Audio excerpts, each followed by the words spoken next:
ආයුබෝවන් අද මම ඔයාලා හමුවට එන්නේ තෝපාරාමය පිළිබඳ තොරතුරු සමගින්. ශ්‍රී ලාංකේය ස්තූප කලාව ආభాෂය ලබන්නේ ඉන්දියාවේ සාංචි ස්තූපයෙනි. බුදුදහම මෙරට ස්ථාපිත වීමෙන් පසුව ඉදිකරන ලද ප්‍රථම චෛත්‍ය තෝපාරාම චෛත්‍යයයි. තෝපාරාම යන නම සෑදී ඇත්තේ ස්තූප සහ ආරාම යන වචනවල එකතු වෙන්නයි සැලකේ.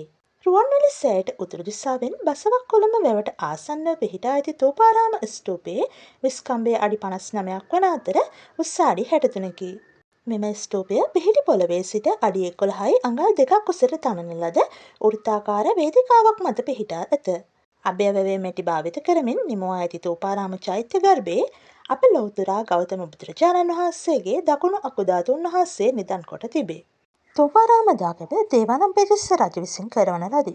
තෝපාරාම චෛත්‍යයේ වැදගත් ලක්ෂණය වන්නේ ස්තූපය වටේ ඒකකේන්ද්‍රයව පිහිටුවන ලද අලංකාර ගල් කණු පිළි 4යි. ඒවා පිළිවෙලින් උස අඩු වී යන ආකාරයට සිටුවා තිබේ. තෝපාරාම ආරාම සංකීර්ණයේ ස්තූපය හැරුණකොට විවිධ කාලවලදී ඉදිකරන ලද වෙනත් ගොඩනැගිලිද දැකගත හැකි වෙයි. අතීතයේ තෝපාරාම දාගැබ ධාන්‍ය ගොඩක හැඩයෙන් යුත් ධාන්‍යාකාර හැඩයෙන් නිමවා තිබූ අතර වර්ෂ 1862 සිදු කරන ලද ප්‍රතිසංස්කරණ වලින් අනතුරුව තෝපාරාම චෛත්‍ය ඝණ්ඨාකාර හැඩයකින් දැකගත හැකිය. විහාරයට ඇතුළු වන දොරටුවෙහි බැතිමතුන්ගේ පා දෝවනය කිරීම සඳහා ශිලාමය බඳුනක් තබා තිබේ.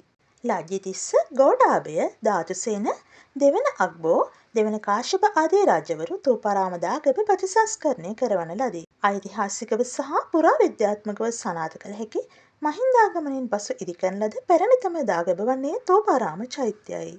මේ වීඩියෝ එකට ඔයා කැමති නම් මගේ දැනුම පොදක් YouTube channel එක subscribe කරන්න, like කරන්න, comment කරන්න වගේම අනිත් අයටත් දැනගන්න share කරන්න අමතක කරන්න එපා.